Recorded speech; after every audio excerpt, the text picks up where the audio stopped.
Eu acho que alguns até já sabem disso. Eu estava pela manhã ministrando uma palavra que, na verdade, é a primeira parte de uma série de mensagens que serão pregadas todas nesse domingo. E pela manhã eu comecei falando sobre um tema que nós vamos desenvolver ele durante o dia, né? No culto das 19 eu vou dar a sequência na terceira parte dessa mensagem, mas nós estamos falando sobre como pôr a casa em ordem. E não estou falando necessariamente de família, eu estou falando da nossa vida como indivíduo e como igreja, porque nós somos a casa de Deus, nós somos o templo do Espírito Santo, e tudo começa a partir de nós. E eu quero dar sequência na mensagem que eu comecei pela manhã, exatamente da onde eu parei, e eu concluí a mensagem da manhã no Salmo 133, eu gostaria que você abrisse lá, Salmo 133, e o pessoal da mídia, se quiser colocar aí novamente, eu vou ler vários versículos aqui na versão da Bíblia NVT, então nós estamos tecnologicamente avançando, amém? Então você pode acompanhar aqui, é uma versão que nem todos têm, é uma versão um pouco mais nova, né? Saiu há menos tempo, então talvez você não tenha ela, mas é uma versão maravilhosa. Eu até te incentivo a você adquirir uma Bíblia nessa versão, você vai ficar impactado com a clareza com que a palavra é transmitida, e a simplicidade com que ela é transmitida também, é uma grande bênção. Mas eu estou fazendo isso de pregar nos 3 cultos, não porque eu quero ter controle desse lugar aqui, pelo contrário, praticamente todos os domingos eu prego em alguns cultos, nunca são os mesmos, justamente porque os ministros da casa passam por aqui também, ministro, eu sou sempre muito abençoado através da vida dos meus pastores auxiliares, ministros da casa, e é sempre uma grande bênção para mim receber e para você receber a partir da vida deles também.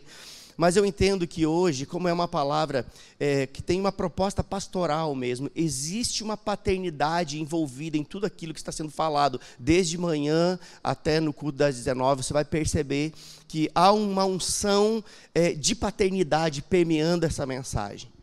E nada melhor do que aquele que é o pastor da igreja, para trazer uma palavra que talvez você teria resistência em receber a partir de outra pessoa. Mas eu, como pastor da igreja, represento o seu pai espiritual aqui, Sabemos que temos o nosso pai celestial, mas o pastor da igreja, ele tem esse papel também de exercer uma paternidade sobre o povo. E eu gostaria muito que você se mantivesse com o seu coração aberto, porque você vai ser ricamente acrescentado. E eu sei que essa é uma proposta de Deus para esse tempo que nós estamos vivendo como igreja. Nós precisamos ouvir essas coisas para que possamos crescer de forma saudável, para que possamos crescer de forma segura. Salmo 133 diz assim: como é bom e agradável quando os irmãos vivem em união. Olha que interessante. Como é bom e agradável quando os irmãos vivem em união. Quando também está falando que é possível não viver em união. Se é bom e agradável quando os irmãos vivem em união, o oposto também é verdadeiro. Como é ruim e desagradável quando os irmãos vivem em desunião. Toda a verdade da palavra de Deus, ela também traz a proposta do sentido contrário. Ou seja, tudo aquilo que é bom quando é praticado, também é ruim quando é deixado de ser praticado. E nós precisamos olhar para a palavra de Deus com esse aspecto, com esse prisma, com esse entendimento. Como é bom e agradável quando os irmãos vivem em união. Aí continua dizendo: pois a união é preciosa, como o óleo da unção. Quem que é a unção aqui? Mas a unção é gerada na união. Pois a união é preciosa como o óleo da unção, que era derramado sobre a cabeça de Arão e descia por sua barba até a bainha das suas vestes. É revigorante como o orvalho do monte Hermon, que desce sobre os montes de Sião. Ali o Senhor pronuncia ou ordena a sua bênção e dá vida para sempre. Sabe que se não fosse Hermon, Sião seria um deserto. Porque é justamente as águas que descem de Hermon, que regam Sião. E aqui está fazendo uma analogia que a unidade dos irmãos, ela é comparada à unção que desce sobre a igreja, assim como as águas descem de Hermon e regam a Sião e tornam aquela terra fértil e produtiva, assim também a união do povo de Deus, ela é como uma unção que desce do cabeça que é Jesus e alcança você. E debaixo dessa unção, é que o Senhor ordena ou pronuncia a bênção e a vida para sempre. Sabe, queridos, o que eu estou querendo dizer com isso é que nós estamos numa reunião do corpo de Cristo, ou uma reunião da igreja. A igreja não é essas paredes. A igreja somos nós. A igreja não sou eu. Algumas pessoas dizem, não, a igreja sou eu. Quem já ouviu isso? Levante a mão. A igreja sou eu. Aonde na Bíblia está escrito isso? Isso é conversa fiada de crente que não lê Bíblia. A igreja somos nós. Eu não sou a igreja, nós somos a igreja. Igreja é a palavra eclésia. Eclésia significa reunião de santos. Reunião fala de reunir de novo. De repetir, repetir a união. Então, o que eu estou querendo dizer é que sem a reunião dos irmãos como igreja, as nossas vidas, elas ficariam cada vez mais secas espiritualmente falando, porque é justamente a unção gerada na reunião que rega as nossas vidas. Você estava sendo regado até agora há pouco, continua ainda, mas quando nós nos derramamos na presença de Deus, é como se a unção regasse as nossas vidas. E projetos que estavam no nosso coração, eles começam a brotar debaixo dessa unção, porque a unção rega as nossas vidas, e tem vidas que estão secas, e precisam ser regadas por essa unção, mas a unção, ela é disponibilizada debaixo da reunião de santos, unidos.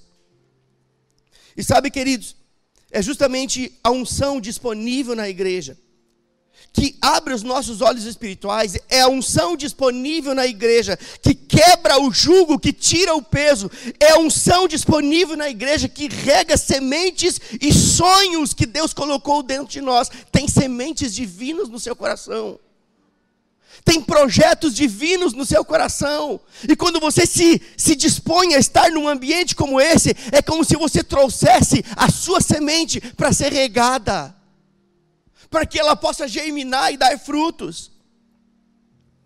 É claro que eu estou falando aqui de um ambiente espiritual, um ambiente específico que promove uma unção específica que toca as nossas vidas de uma forma sobrenatural. Este ambiente é o ambiente da igreja, um ambiente específico que promove uma unção específica e que toca as nossas vidas, não de uma forma natural, mas de uma forma sobrenatural, porque o natural você encontra aí fora, mas aquilo que vai além do natural é só aqui dentro, porque aqui os seus olhos espirituais se abrem.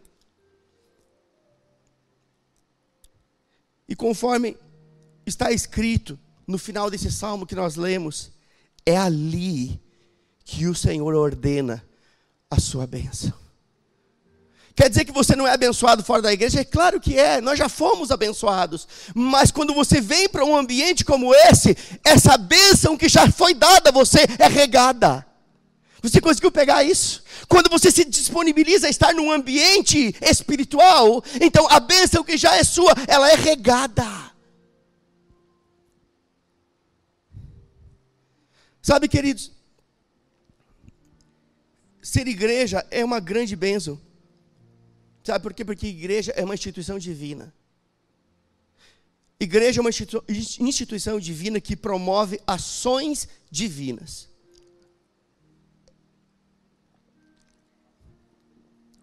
Nada mais poderoso do que ter um rico e um pobre sentados lado a lado e serem tratados do mesmo jeito. Nada mais poderoso do que ter um analfabeto e um doutor sentado lado a lado e ambos serem tratados do mesmo jeito. Nada é mais divino do que ter alguém que depende de cesta básica da igreja e outro que dá uma oferta ou um dízimo bem grande e os dois serem tratados do mesmo jeito. Pelo menos é assim que deve ser. E é assim que aqui é. Nada é mais divino do que isso. A igreja é uma instituição divina que promove ações divinas. Eu não sei se você sabia, mas a sua igreja ontem, alguns irmãos, sabe onde eles estavam? Saíram de madrugada daqui. Foram lá para Encantado, uma cidade que foi devastada com as enchentes, centenas de famílias desabrigadas. E uma equipe da sua igreja passou a noite preparando lanche e serviram um café para eles, levando esperança para um povo. Mas não parou nisso. Desde ontem nós começamos uma campanha de coleta de móveis, cobertores, roupas, materiais de higiene, limpeza, alimentos, tudo que precisa numa casa. Desde ontem nós começamos uma ação. Ganhamos um caminhão de legumes. Toneladas, não estou brincando, toneladas, dos ímpios. Dos ímpios. Sabe o que significa? Que se os ímpios estão servindo, quem dirá nós que somos crentes? A sua igreja está envolvida com isso e até quinta-feira nós estaremos reunindo todas as doações. E 100% daquilo que chegar nós vamos carregar, talvez mais de um caminhão. E vamos levar para trazer alívio para aquelas famílias. Sabe o que isso é a bênção de ser igreja? Porque igreja é uma instituição divina, que promove ações divinas. Quem é que se importa com a dor dos outros? É a igreja que deve fazer isso. E sabe que nós estamos num momento que antecede o final dos tempos, ou que antecede o arrebatamento, e você deve ficar feliz por isso. Amém? Mas Jesus, falando desse momento, lá em Mateus 24, 24, ele diz que nesse tempo surgiriam falsos profetas, que se possível enganariam até mesmo os eleitos de Deus, justamente nesse tempo que estamos vivendo, tempos que antecedem o arrebatamento da igreja, surgiriam falsos profetas, que se conseguirem, eles vão enganar até mesmo os eleitos de Deus, e é justamente isso que nós estamos vendo, muitos filhos de Deus sendo enganados por falsos profetas da internet, que tem um discurso anti-igreja. Cristãos da internet que não congregam, não são cristãos, são charlatões.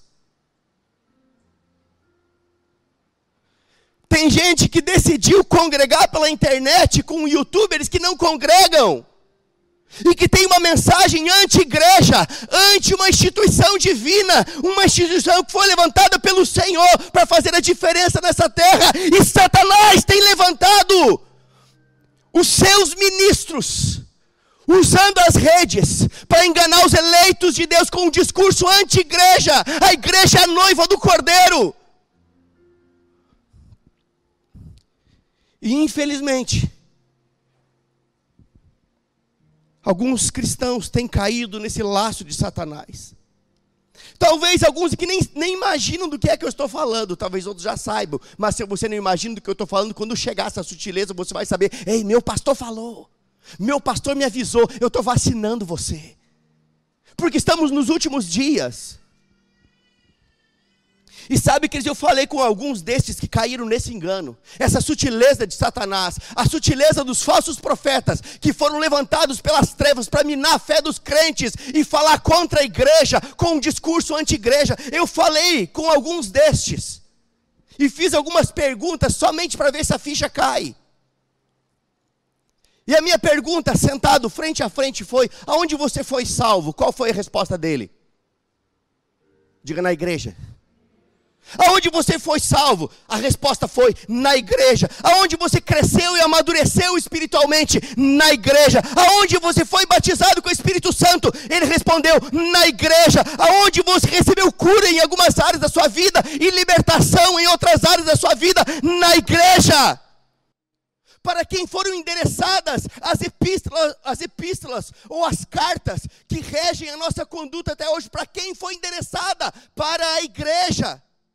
Quando o arrebatamento acontecer, quem vai ser levada? A igreja. A resposta dele foi só essa. E então veio o checkmate.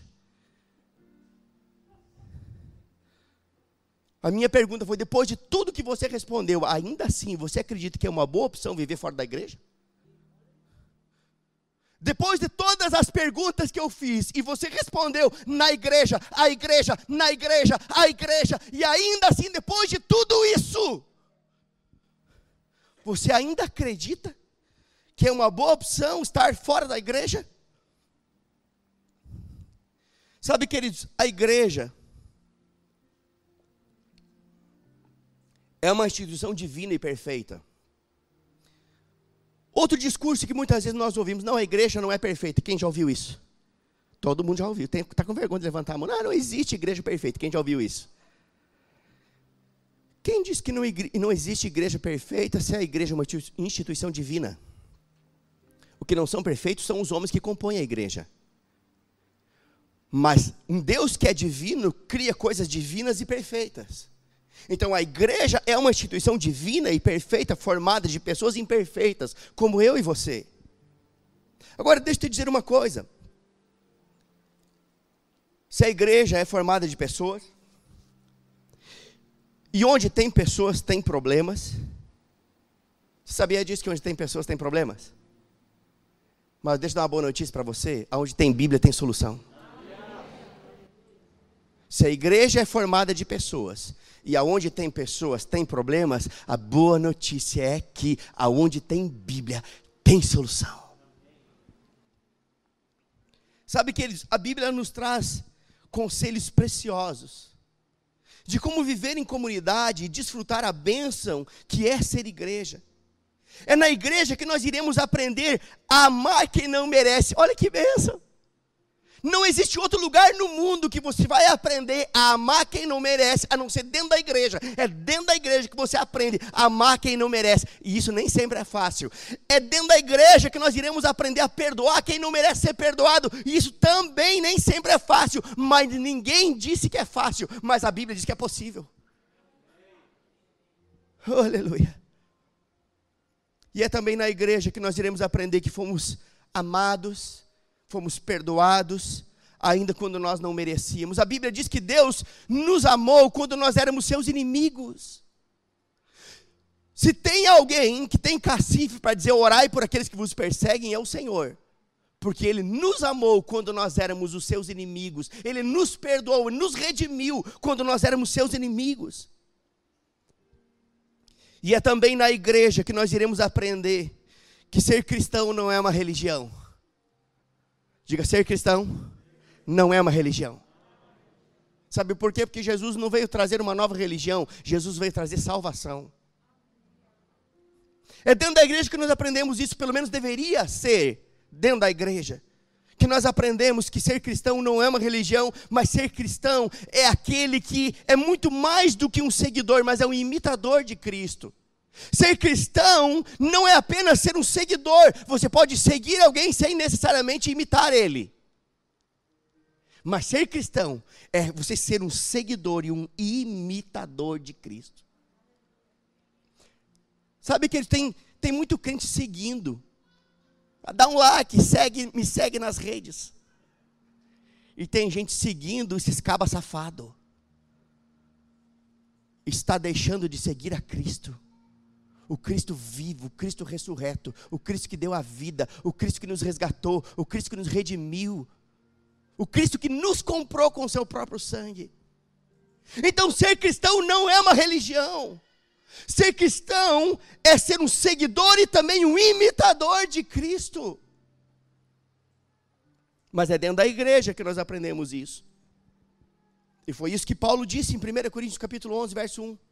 Paulo pensa num cabo arrochado, ele disse: sede meus imitadores, assim como eu sou de Cristo. Isso acaba com aqueles discurso falso, discurso fraco, de crente carnal e imaturo, que quer continuar no erro, e então diz: não, ô irmão, não olha para mim, olha para Jesus.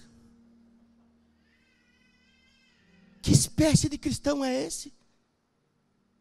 Que não serve de inspiração para ninguém.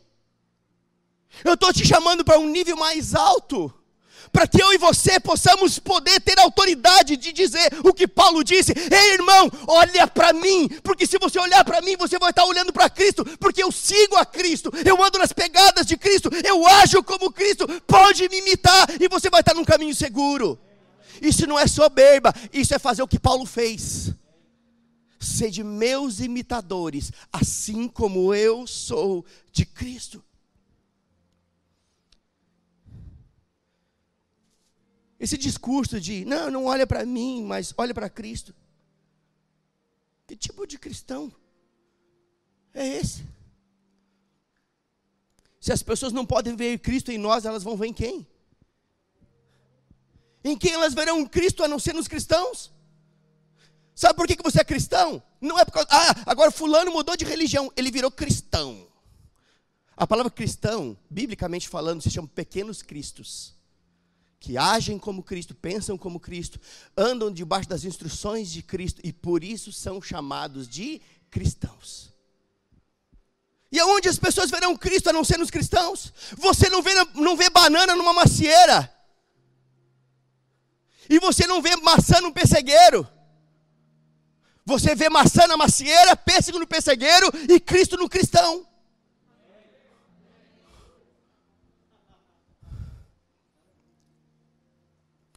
Sabe, existe uma frase que D.L. Moody falou que eu acho tão interessante. Ele diz o seguinte: de 100 homens, um lerá a Bíblia e 99 lerão o cristão. De 100 homens, um vai ler a Bíblia. Os outros 99 vão ler a nossa vida. Eu estou falando de bom testemunho aqui. Essa é uma reunião de família, estamos no culto de ceia. Assuntos de família são tratados dentro da família. E bom testemunho é coisa de crente arrochado.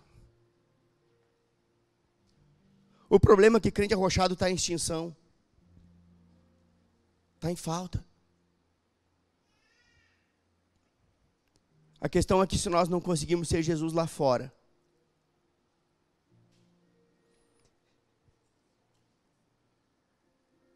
tudo perde o sentido. Se nós não conseguimos ser Jesus na vida das pessoas, perdeu-se o sentido de ser cristão. Agora, a única maneira de você conseguir ser Jesus lá fora é se você aprender primeiro a ser Jesus aqui dentro. Dentro da sua família, dentro da igreja e depois lá fora. Esse é o caminho. Talvez você não vá com a cara de alguém. Mas eu não vou com a cara do fulano. Eu não gosto do Beltrano. Tá tudo bem? Eu odeio fulano. Eu não vou com a cara do Beltrano. Tem alguma coisa nele, não gosto. É mesmo? Então segura essa. 1 de João capítulo 4, verso 20 e 21.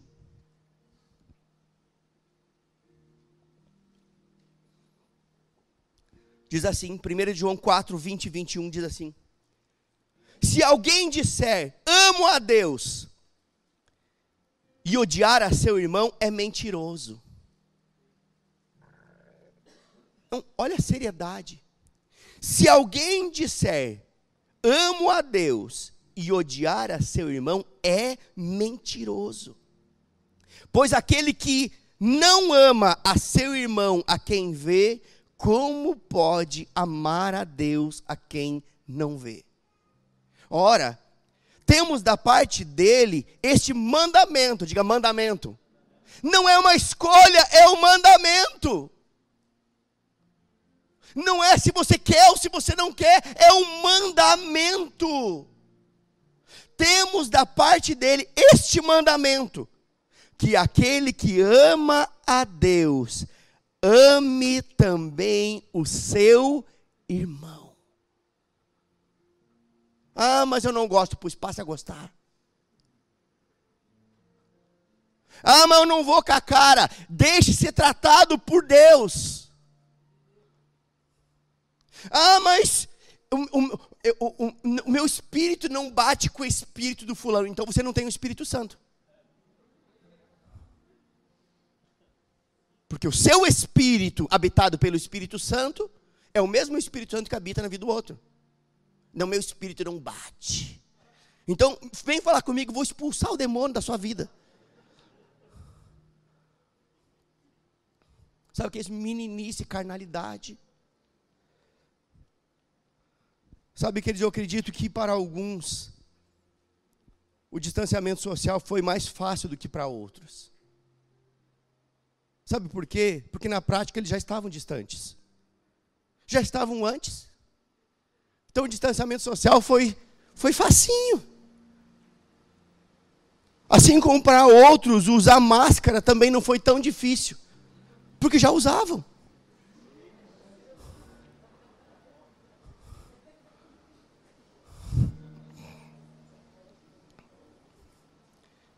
Sabe que a gente ri, mas é de chorar.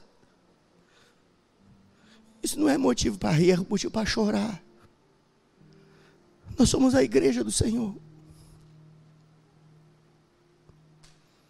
Quão bom e quão suave é que os irmãos vivam em união.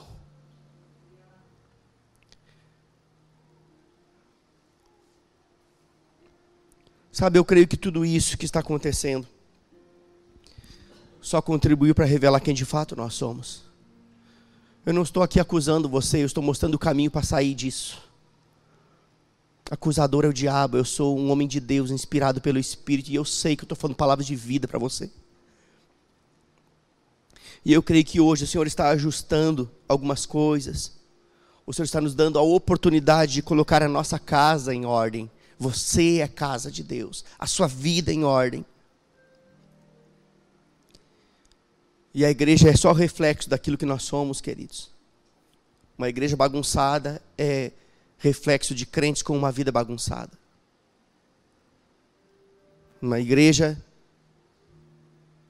que não gera vida, que não abençoa, é resultado de um povo que não está andando de acordo com a vontade de Deus.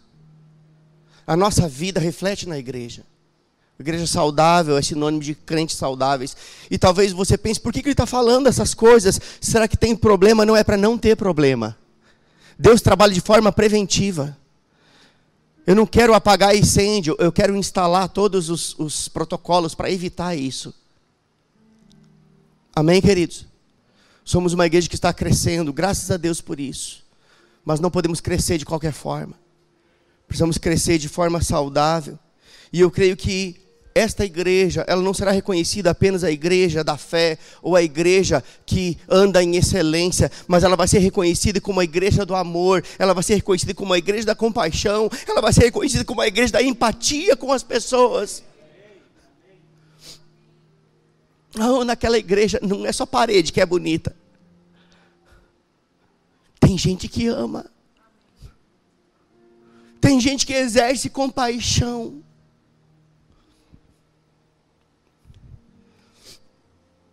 E eu creio que o nosso ambiente espiritual está sendo tocado por algo divino nesse dia. Eu tenho convicção disso. Eu quero incentivar você a escutar o culto da manhã e o da noite. O que vem depois desse, para você entender o que Deus está querendo fazer. Nós estamos sendo tocados por algo divino. Nós não seremos mais os mesmos, queridos. Eu creio que o Senhor está derramando uma unção de amor e de compaixão em nosso meio, a qual nós ainda não experimentamos.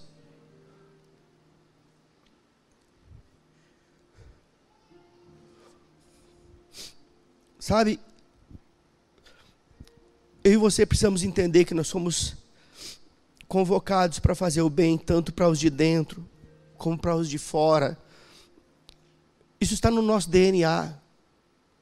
A Bíblia diz que nós fomos salvos para as boas obras, não pelas boas obras, para as boas obras. Cachorro late, gato mia, crente faz boas obras. Está na sua natureza.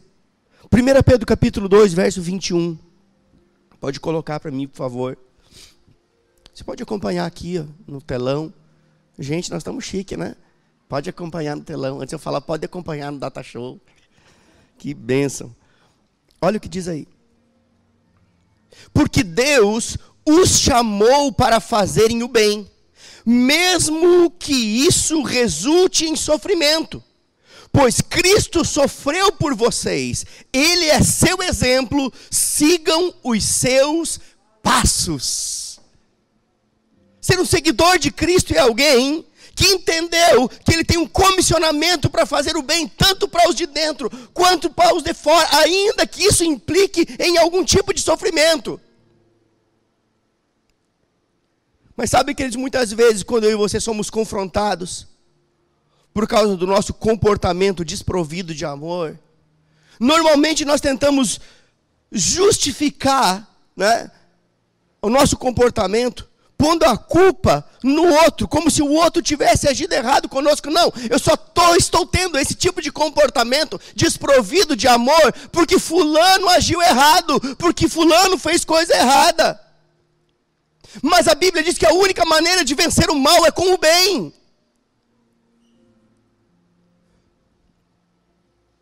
Quando nós olhamos para o exemplo de Jesus, um pouquinho mais à frente no versículo 23, nós vamos ver como Jesus agiu com os seus perseguidores. Diz assim: não revidou quando foi insultado, nem ameaçou se vingar quando sofreu, mas deixou seu caso nas mãos de Deus, que sempre julga com justiça. Sabe, queridos, é isso que a Bíblia nos ensina.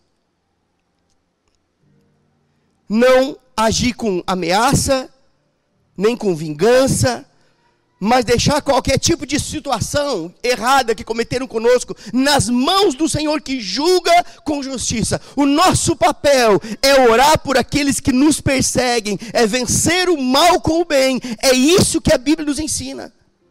Sabe, queridos, a maioria dos problemas de relacionamento interpessoal no meio da igreja seria resolvido com a prática de um único versículo. Um único versículo resolveria o problema de relacionamento interpessoal no nosso meio. Qual é ele? Filipenses 2:3, você não precisa abrir, mas lá diz que devemos considerar o outro superior a nós mesmos. Olhe para quem está do seu lado, um lado do outro. Olha aí para quem está do lado, vai ver só os olhos. O que eu estou querendo dizer é que a Bíblia, ela te ensina a você olhar para quem está do seu lado e considerar essa pessoa num nível mais elevado que o seu, superior a você. E se você tiver esse tipo de comportamento, você vai andar em temor, você vai ter muito mais zelo no trato, você vai ter muito cuidado com essa pessoa, porque você a considera superior a você. Isso resolveria os problemas de relacionamento interpessoal no nosso meio. Ah, mas eu não gosto, eu não vou com a cara, eu isso, eu aquilo. Vai crescer, pelo amor de Deus. Sai dessa. Isso é enrosco para você.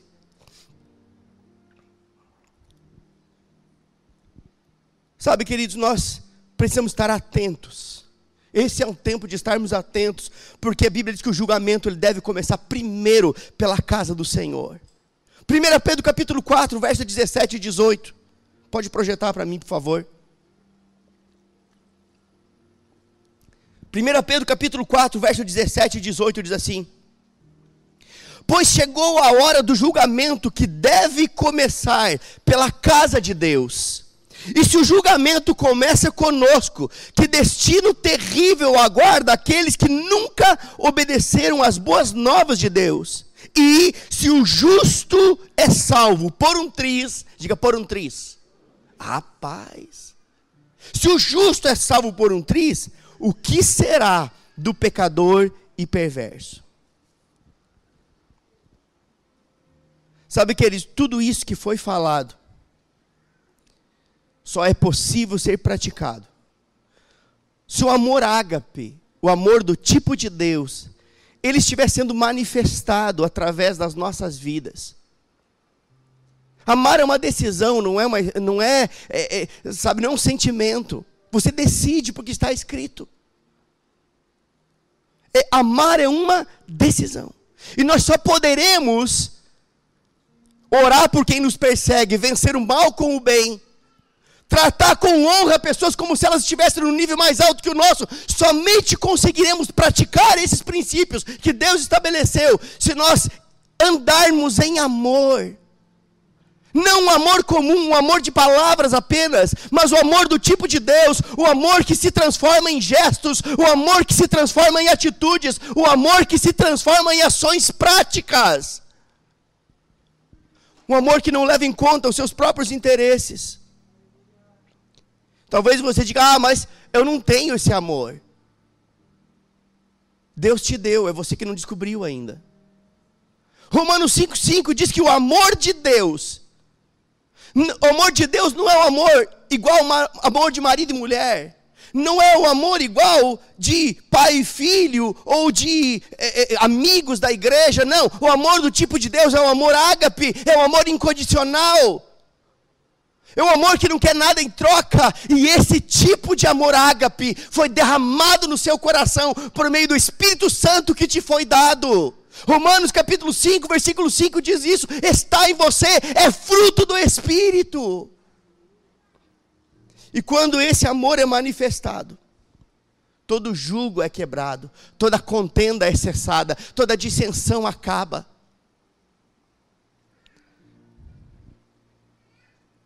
Vá comigo para 1 Coríntios capítulo 13, verso 4 até o 7. 1 Coríntios capítulo 13.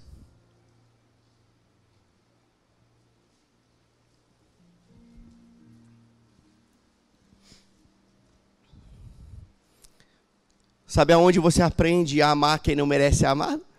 Na igreja. Sabe aonde você aprende a perdoar quem não merece ser perdoado? Na igreja. Sabe aonde você é arrochado? Na igreja. E sabe, queridos, existe uma unção disponível no ambiente que você é arrochado e recebe com graça. É ou não é verdade? Se você estivesse em casa assistindo pela internet, não é a mesma coisa. É bom, mas aqui é melhor. Porque a unção, ela faz a palavra, é como manteiga no pão quente. Ela vai, penetra.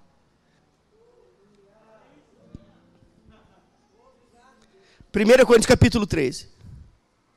É esse tipo de amor que está depositado no seu coração. Escute. Versículo 4. 1 Coríntios 13, verso 4 em diante, diz assim. O amor é paciente. Diga paciente. Rapaz, eu não tenho paciência. Toma essa agora. Se você tem amor, você tem paciência. E esse amor foi derramado no seu coração. Romanos 5,5 diz isso. É fruto do Espírito recriado. E esse amor é paciente. É benigno. Ele não arde em ciúmes.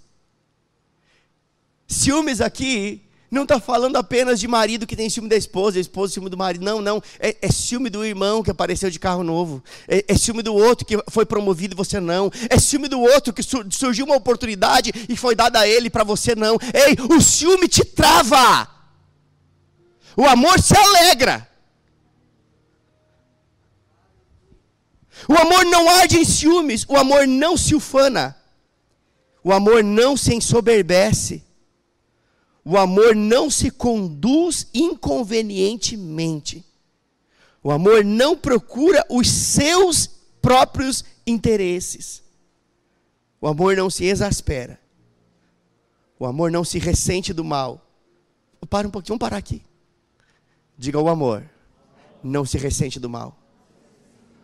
Ei, pastor, eu estou ressentido com fulano. Sabe o que é ressentido? É repetir o sentimento. Vem de repetir. Ressentimento. Aquilo que te magoou, você repete de novo. Aí fica igual uma vitrola furada. E não avança. Mas o amor não é assim. O amor, ele não se ressente do mal. O amor não se alegra com a injustiça. O amor não se alegra com a injustiça. Amém? Se eu pegar você celebrando alguém que pegou Covid porque você não gostava dele, eu te pego na esquina. É, presidente bem feito. Laço. Sai fora disso. Seu papel é orar pelos seus governantes e não falar mal. Quer se você goste ou não. Se você quer um pastor que passe a mão em você, diga o que você quer ouvir, procure outro. Eu vou falar o que está escrito. Quer você goste ou não. E a Bíblia nos orienta. a orar por aqueles que nos governam, quer gostemos ou não. Mas o amor se alegra ou se regozija com a verdade. O amor tudo sofre. O amor tudo crê. O amor tudo espera. Não, pastor, é que assim, está muito tempo, eu não aguento mais esperar. Precisa crescer. Precisa amadurecer. Precisa andar em amor, porque o amor tudo espera. E o amor tudo suporta. Eu não suporto mais, pastor, eu não suporto mais. Você vai ser exatamente o que você diz. Se você diz que não suporta, não vai suportar. Porque aquilo que você fala constrói um caminho. A nossa boca tem poder de vida e de morte, de construir e de desconstruir. Agora, esse amor está no nosso coração. E eu acho tão interessante que logo no verso seguinte, no verso 8, começa dizendo: o amor jamais acaba. O amor acabou. Acabou o amor pelo meu marido, pela minha esposa, acabou o amor pela igreja, acabou o amor pelo meu pastor, pelo meu irmão, acabou. Não, é você que está se acabando e não está vendo. É você que está num caminho de rato e não está vendo. Porque o amor jamais acaba. O amor do tipo de Deus, tudo suporta, tudo crê, tudo espera. E o amor jamais acaba. E o amor faz você perdoar quem não merece, amar quem não merece, a vencer o mal com o bem, a não revidar quando alguém fala mal de você. Oh, aleluia. Eu queria que você ficasse de pé nessa hora. Fique de pé.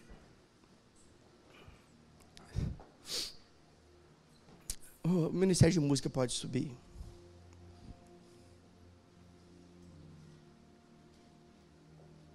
Sabe, queridos, eu sei que aquilo que foi falado hoje pode ter a aparência de que foi duro. Mas eu garanto para você que não foi. Foi firme. A dureza, ela espanta. A dureza condena. A dureza traz jugo. A dureza, ela traz opressão. A dureza faz você sair do culto pior do que quando entrou. Mas a firmeza não. A firmeza traz segurança. A firmeza faz você saber que você está num bom lugar, um lugar seguro. Num lugar íntegro. Num lugar onde não se negocia princípios. Num lugar onde você percebe que há uma saúde espiritual. Em um lugar onde pecado é tratado como pecado, injustiça é tratado como injustiça, comportamento errado é tratado como comportamento errado. Mas quando essas coisas são tratadas, cura se manifesta. Nós nos tornamos melhores e esse é o desejo de Deus. Sabe, queridos, eu vou confessar algo para você. E é uma prática comum de muitos. Seria muito mais fácil para mim pastorear você, te privando do conhecimento. Porque pessoas ignorantes da palavra são manipuláveis. Pessoas ignorantes da palavra, elas são controladas. E quem está com o microfone na mão, usando de forma arbitrária, ele está usando uma arma de controle. Mas aqui não é assim. Eu quero exercer sobre a sua vida um papel de paternidade. E um pai quer ver seus filhos crescerem, um pai quer ver seus filhos fortes, um pai quer ver seus filhos bem, saudáveis, emocionalmente, espiritualmente, tratados. E muitas vezes o tratamento gera alguns desconfortos. Eu me lembro, talvez Camila vai lembrar disso. Ela era bebezinho ainda e nós fomos visitar uns familiares no interior. Estávamos numa casa, o fogão a lenha tinindo. E de repente, num descuido nosso, ela colocou a mão em cima da chapa. Lembra disso? Levantou uma bolha. E queimadura dói. E ela teve que lidar com o desconforto da desobediência. Porque foi instruída, não chega perto, não chega perto, não chega perto. Sabe o que eu estou fazendo aqui? Eu estou orientando você, não chega perto do comportamento errado, do pensamento errado, de pessoas que vão te desviar do caminho. Não chega perto de coisas que vão privar você de viver o melhor de Deus. Não chega perto, foge da aparência do mal. Antes achegai-vos a Deus e Ele se achegará a vós. Serei achado de vós, diz o Senhor. Sabe, queridos, acho que nenhuma palavra poderia expressar o sentimento que eu tenho pela vida de vocês. Eu não estou aqui por dinheiro, porque se fosse por dinheiro eu ficava na minha antiga profissão, ganhando 5 vezes mais do que eu ganho hoje. Talvez você não saiba, mas eu era representante comercial. Se o meu foco fosse dinheiro, ficaria lá. Já pastoreava na época. Mas eu entendi que há algo da parte de Deus sobre a minha vida, que talvez poucos teriam coragem ou ousadia de falar, porque é mais fácil passar a mão em você para não te perder, mas perde quem passa a mão. E eu entendi, queridos, que eu tenho um comissionamento divino para amar as pessoas sem esconder delas a verdade. Porque o meu papel enquanto pastor é promover o espiritual. E ninguém cresce sem comer do alimento certo. Eu falei hoje pela manhã. Se tem um texto onde a palavra diz que nós devemos desejar intensamente o genuíno leite espiritual, para que por meio dele nós possamos crescer e experimentar a plenitude da salvação. E nós sabemos que o genuíno leite espiritual está aqui. E por meio do que está escrito, nós iremos crescer e experimentar a plenitude daquilo que Deus tem para mim e para você. Feche seus olhos, eu quero orar com você. Queria todos de olhos fechados. Sabe, se mantenha de olhos fechados. Eu quero falar com algumas pessoas sem constrangê-las. Eu sei que talvez para algumas pessoas parece tão distante essa realidade de amar alguém que te causou dano, amar alguém que de alguma forma causou um estrago na sua vida. Mas nós só conseguiremos viver essa realidade se entendermos que Deus nos amou primeiro. Não é com o amor humano, é com o amor do tipo de Deus. Nós só conseguiremos vencer essas situações todas que eu falei nessa mensagem, se o amor do tipo de Deus estiver derramado em nossos corações. E talvez você seja uma dessas pessoas que tem dificuldade de amar, dificuldade de se relacionar com as pessoas. E se você está vivendo essa realidade, provavelmente isso está fazendo mal para você. Então eu quero dizer que você veio no lugar certo, para ouvir a coisa certa, porque o desejo de Deus é revelar o amor dele ao seu coração. Deus quer se revelar para você de uma forma tão particular, e eu tenho certeza que a partir disso tudo será tão diferente na sua vida. Tudo começa a partir de um momento onde nós tomamos a decisão de nos render totalmente ao Senhor. Eu sei quem eu era, eu sei quão pregressa era a minha vida, quão errado eu andava, mas eu sei o que o Senhor fez na minha vida a partir do dia que eu disse sim para Ele. As coisas começaram a ser colocadas em ordem. E talvez tudo que você precisa nesse dia é entender que não tem como a sua vida ser colocada em ordem sem que aquele que é capaz de organizar tenha acesso à sua vida. E Ele deseja ter acesso à sua vida. E esse Jesus, ele diz: venham a mim os cansados, venham a mim os sobrecarregados. E talvez você seja essa pessoa que tem vivido de uma forma tão cansada, tão sobrecarregada. Você está sucumbindo debaixo de um peso. O Senhor te diz nessa noite: venham a mim os cansados, venham a mim os sobrecarregados, e eu vos aliviarei. Aprendam de mim, porque o meu fardo é leve, o meu jugo é suave, e estes encontrarão descanso para as suas almas. E esse mesmo Jesus diz: sem mim nada vocês podem fazer, nada, nada. E talvez você seja essa pessoa que tem tentado, mas não tem tido êxito. Então hoje você teve a resposta. Por que é que você não tem tido êxito? Porque Jesus disse: sem mim nada podeis fazer. Então esse é um momento tão oportuno para que você possa começar uma nova história na sua vida. Lado a lado com o Senhor, de mãos dadas com o Senhor, com aquele que tem o poder de fazer algo tão diferente na sua vida. Tudo começa a partir do momento que eu me rendo a Ele, me entrego a Ele. Não é entregar a sua vida para um pastor, não é entregar a sua vida para uma igreja, para uma denominação. É para Jesus Cristo, o autor e consumador da nossa fé. Aquele que é o caminho, a verdade e a vida. Aquele que diz: sem mim nada vocês conseguirão. Talvez você até já fez isso em algum outro momento, mas entendeu: não, agora eu entendi. Eu preciso reafirmar esse compromisso com o Senhor. Então esse também é seu momento. A única coisa que você não pode é sair daqui da mesma forma. Porque Deus está te dando uma nova chance nessa noite. Uma chance de fazer da forma certa. A chance de viver de uma forma tão diferente. E tudo que você precisa fazer num momento como esse é levantar uma de suas mãos para que eu possa orar com você.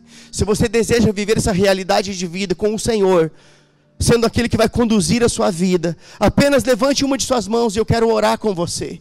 Seja ousado, seja intrépido, não deixe a vergonha, a timidez roubar aquilo que Deus quer fazer na sua vida. Se você entendeu que você precisa do Senhor na sua vida, só levante. Temos uma mão levantada, mais alguém? Esse é seu momento.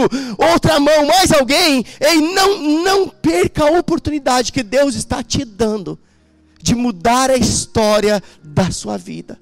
Talvez você está dizendo: eu não sei se é comigo que Ele está falando. Se o seu coração está aí acelerado e esse questionamento já está aí dentro, é porque certamente o Senhor está falando com você e quer mudar a história da sua vida. Amanhã pode ser tarde demais. Tarde demais. O que Deus quer fazer começa hoje. Você não veio aqui por acaso. Você não caiu de paraquedas neste lugar. Você foi atraído a este lugar porque Deus quer fazer algo tão diferente na sua vida. Se há mais alguém, ainda dá tempo. Apenas isso mesmo. Glória a Deus. Se há mais alguém, ainda há tempo. Aleluia. Deus está fazendo a obra. Ei, você só vai sair da mesma forma se você quiser, porque Deus quer mudar a sua vida hoje. Não é amanhã, não é semana que vem, é hoje. Deus quer mudar a sua vida. Você que levantou a sua mão, venha para cá, eu quero orar com você. Por favor, venha para cá. Vença a barreira da vergonha, venha para cá. Fica aqui, ó, fica aqui na frente, nesse lugar aqui, ó, pode vir para cá. Venha para cá que eu quero orar com você. Oh, aleluia, glória a Deus.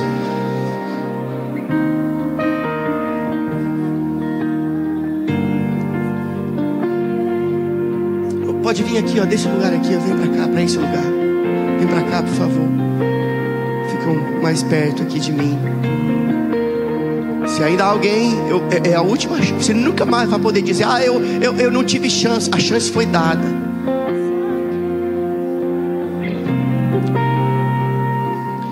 Eu queria que vocês que vieram à frente, olhem aqui para mim um pouquinho. Sabe, queridos, eu não os conheço. Eu não os conheço. Mas o Senhor os conhece. E de uma forma assim muito gloriosa e muito amorosa, o Senhor, Ele atraiu vocês para esse lugar nessa tarde, para falar coisas específicas ao coração de vocês. Sabe por quê? Porque Deus é o maior interessado no bem-estar de vocês. Deus quer dar uma guinada na vida de vocês. O Senhor quer pegar na mão de vocês e conduzi-los de forma segura. Esse é o desejo do Senhor. E eu quero convidar vocês a repetir uma oração comigo, que toda a igreja vai repetir, mas principalmente vocês que vieram à frente em alto e bom tom. As igrejas, estenda as mãos para cá. Repitam comigo, diga: Senhor Jesus, nessa tarde eu ouvi a Tua palavra e eu entendi que sem Você eu nada posso fazer. Portanto eu decido entregar a minha vida totalmente a Jesus Cristo. A partir de hoje a minha vida está entregue nas mãos de Jesus Cristo, porque eu o reconheço como meu único e suficiente Salvador, em nome de Jesus, amém. Pai, eu te dou graças por cada uma dessas vidas que vieram à frente. Eu sei, Pai, que eles não serão mais os mesmos. A partir de hoje começa uma nova história em suas vidas. Eles viverão de uma forma tão diferente, lado a lado com o Senhor, guardados pelo Senhor, protegidos pelo Senhor, e com uma alegre expectativa daquele dia glorioso, onde eles estarão contigo, porque o nome deles está escrito no livro da vida. Eu te dou graças, Pai, porque hoje começa uma nova história em suas vidas, em nome de Jesus. Amém e amém. Sabe, algo muito glorioso aconteceu hoje. Não é o que vocês estão vendo, nem o que estão sentindo. É algo no reino do Espírito. A vida de vocês não será mais a mesma. E para coroar tudo isso, Deus deu a vocês uma família que quer amá-los, que quer cuidá-los. E essa família está aqui. E eu queria que vocês que vieram à frente só virassem para trás. Vira para trás, por favor, para que vocês possam conhecer a família de vocês. Só quero a ti e nada mais.